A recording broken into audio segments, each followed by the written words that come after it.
little bit. All right, good morning, everyone.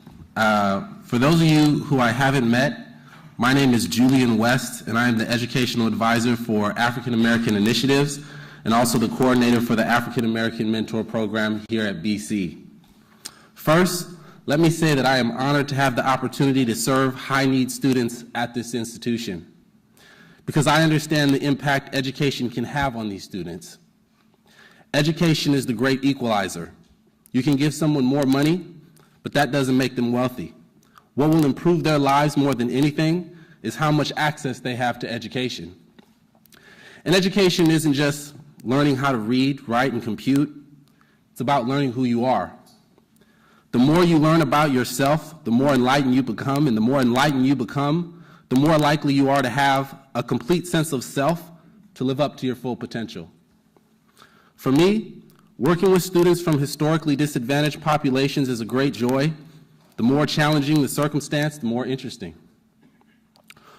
One of the biggest challenges that I have undertaken is helping African American males engage in their educational journey. This means going beyond just assisting them in obtaining a college degree. This engagement can drastically shift the trajectory of students' lives. It can literally save lives. Next slide. I want to draw your attention to the two young men in the presentation holding up ID cards at the top, James and Carmelo. This was their very first day at BC, their very first time at any college. They grew up in a neighborhood rife with poverty and gang activity on the east side of Bakersfield, not too far from Niles and Mount Vernon. For those of you who are unfamiliar with street politics, for any black male growing up in this area, it is highly suggested that they become gang affiliated, or they will be significantly more vulnerable to victimization without representation. Needless to say, these two young men had a very high chance of ending up dead or in jail. When first meeting with James and Carmelo, I noticed that they were taken back by how much we invested in them, how much time we were willing to spend to ensure that they connected with all the services and supports that they needed. I could tell that they were almost intimidated, perhaps unsure of what our true intentions were, but also afraid to disappoint. But at the end of the day, they left with hope. They left as BC students who had a plan of how they could change their lives around. Next slide. The African American Initiatives Completion Team was formed on the basis of promoting equity in education. And any strategy going forward will have that in mind. Through the lens of equity, our focus has shifted not just equal access to attend school, but really focusing on outcomes and results. The only way to achieve these outcomes, however, is by having a commitment to combine equity with academic excellence. Too often, we are accustomed to think that excellence and equity are conflicting goals. Too often in this country, we are conditioned to think that excellence in education is something that focuses only on high-achieving students. Students that perhaps test in a college-level English and math, or students that graduate high school at the top of their class. Many of the African American students that I deal with do not meet these traditional standards of excellence. However, our goal is to assist these students in finding their excellence. In attempting to transform this disparity, our equitable strategy does not lower the bar for excellence, but it instead raises it. We have noticed that when we raise the bar for our students, they will raise the bar for themselves. This is why we are encouraging our students to enroll in 15 units per semester and 30 units per year. That is why we are pushing students to complete college-level math and English in their very first year. Working with students from urban populations, we need to presume that they need us to set the bar high as far as expectations that they didn't often get in K through 12 or even at home. We need to set high expectations along with providing a high level of support, because that support is going to come in handy when they face failure. Because yes, if you presume some students will fail classes when pushed to their limits, your assertions are probably accurate.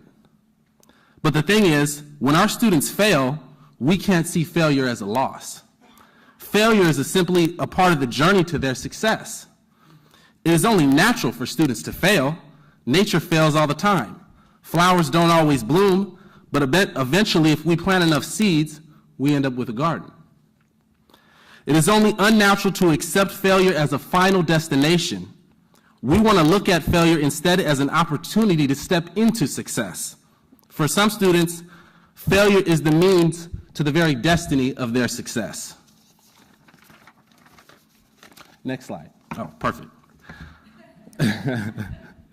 So in this graph, we can clearly see the efforts of high expectations beginning to pay dividends. When we look at first-time African-American students at BC across the last 3 academic years, we see that the percent of these students who complete college-level English and the percent of who complete both college-level English and math has continued to rise significantly year by year. This trend is happening even as the number of first-time African-American students increases each year, and even as the number of these students are enrolling in full-time classes and a full-time schedule.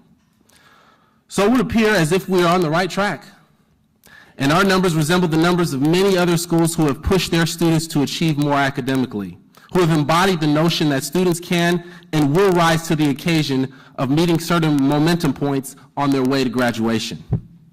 Next slide. So now, I want to talk about real talk.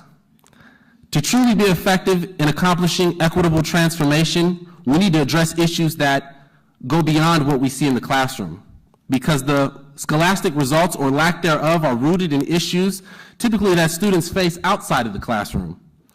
We address these issues every other week in our AMP meetings during a component we call Real Talk.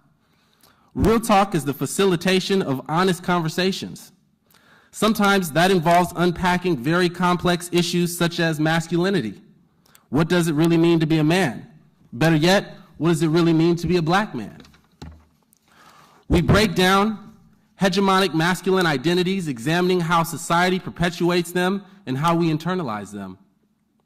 Sometimes we focus on somewhat more simplistic matters such as sexually transmitted diseases or study skills for success.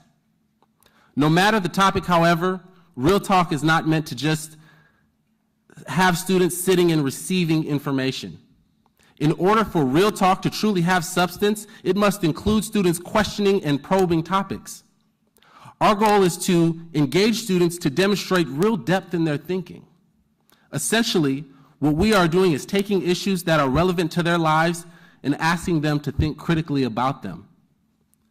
This not only helps them with their ability to present themselves in an oral argument, but also helps them build a greater awareness of who they are. We aim to show students that they can be involved in not just learning knowledge, but also producing knowledge. Many students have the impression that in order to be a scholar, you can't also be cool, or you can't also be black. Many students believe that they would have to give up what makes them who they are in order to be a good student. So we use who they are to facilitate scholarly transformation. We utilize the culture and treat it as an asset, as a resource that they can use to add to conversations. So in closing, if you want to make an impact on students, love and persistence are the tools to lead them with, whereas equity and excellence are the tools to stimulate transformation. Let's all leave an indelible mark on our students and help each of them live their truest and most compelling life. Thank you.